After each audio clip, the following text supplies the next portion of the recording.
Lorsque j'avais 14 ans, j'étais en voyage en Espagne et lorsque nous avons garé notre voiture, nous sommes allés au musée et quand on est revenu, la vitre de la voiture a été complètement brisée. Les bagages ont été tirés, on est reparti à Paris sans rien du tout. Je laisse cette anecdote de côté, je passe à la suivante et tu vas comprendre pourquoi. Comment est-ce qu'elle va t'aider et comment est-ce qu'elle va te rendre meilleur. En début d'année, je me suis fait voler mon iPhone. Et oui, ça arrive. Un téléphone auquel j'avais économisé bien longtemps. J'ai vraiment la haine puisque c'était un téléphone auquel je tenais, que j'avais pris soin de ne pas casser. Mais quelle est la différence entre ces deux anecdotes? Eh bien, c'est qu'en début d'année, lorsque je me suis fait voler mon iPhone, eh bien, je n'ai pas réagi avec beaucoup d'énervement, pas du tout. J'étais toujours lucide, j'étais clair, j'avais besoin de le retrouver et je savais que m'énerver et perdre mon énergie, ça ne servait à rien. J'ai donc tout fait, regarder les caméras avec les responsables qui étaient très gentils d'ailleurs, localiser l'iPhone, etc. Mais ça n'a pas servi et au final, j'en tire quand même une bonne leçon. S'épuiser avec son énergie, ça ne sert à rien. Si on revient à l'anecdote d'avant, qu'est-ce qui s'est passé quand j'ai découvert ça? J'étais submergé par la colère, par la tristesse, par le dégoût. Je ne voulais pas y croire mes yeux et pourtant c'était arrivé.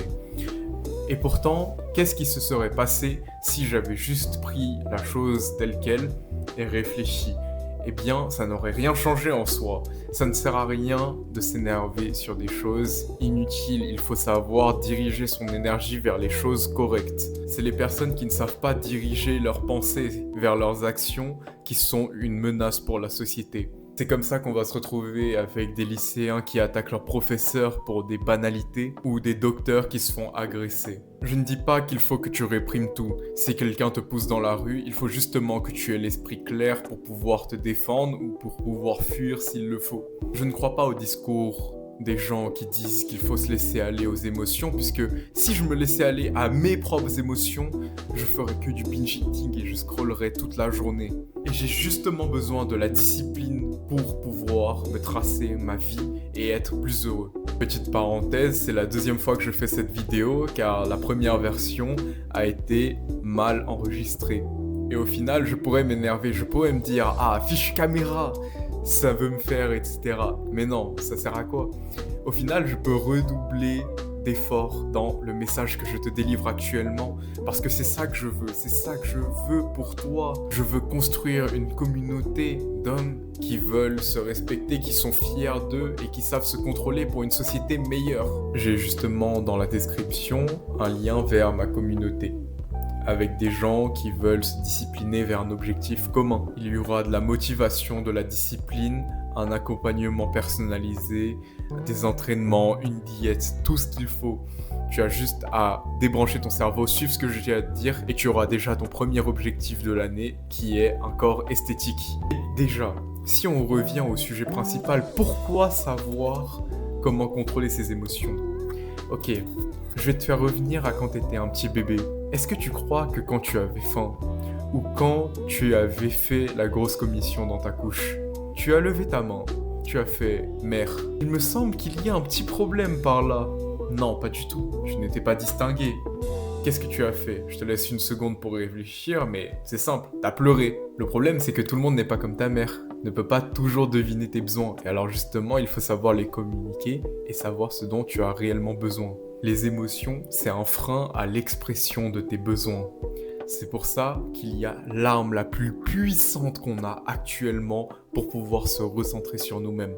Et c'est la méditation. Ça te permet de garder complètement les pieds sur terre et ne pas te perdre dans ce flot d'émotions qui peut te submerger. Ça te permet de garder complètement les pieds sur terre et ne pas te perdre dans ce flot d'émotions qui peut te submerger. Tu peux commencer par 30 secondes, 1 minute, 2 minutes, 3 minutes, etc.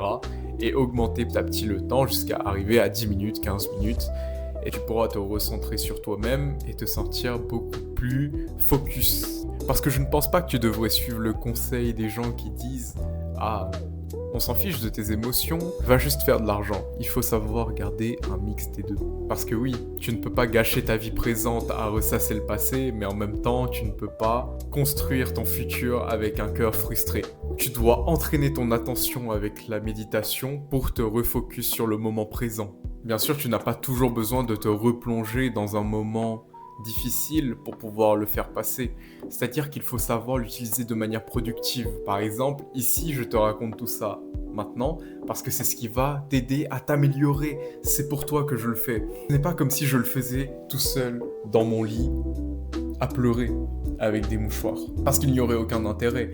Là, maintenant, je peux transmettre cette émotion, mais elle te sert de leçon. Si je m'étais distrait et que j'avance dans ma vie avec un même trauma, j'aurais beau me distraire comme je le souhaite, ça va juste me détruire de l'intérieur. On sait aujourd'hui que tout ce qui est mental affecte le physique. Alors dans ce cas-là, il faudra le traiter, que ce soit avec l'exposition aux émotions négatives, petit à petit, qui te permettront à ton cerveau de se dire que tiens, ça va, je commence à m'habituer, c'est pas si horrible que ça reste difficile, mais je peux continuer et progresser. Il y a aussi le fait de voir l'événement sous différents points de vue pour essayer d'en faire le deuil. Mais attention à ne pas tomber dans le piège justement de se replonger tout le temps dans un événement mauvais. Si par exemple je parlais tout le temps du fait que je m'étais fait voler mon goûter en primaire, encore aujourd'hui j'aurais la haine contre le petit enfant qui m'a pris une petite lu par exemple. La façon dont tu vas utiliser ton attention est la chose la plus importante de ta vie, c'est elle qui va dicter ton futur,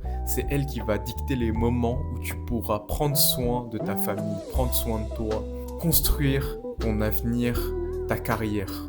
Ça aurait été parfait dans notre vie si on pouvait juste vivre sans aucun trauma et pouvoir continuellement se focus sur l'avenir et construire un avenir radieux. Le fait de méditer et traiter tous ces défauts, ça va vraiment t'aider dans ta vie. Tu n'en seras que meilleur.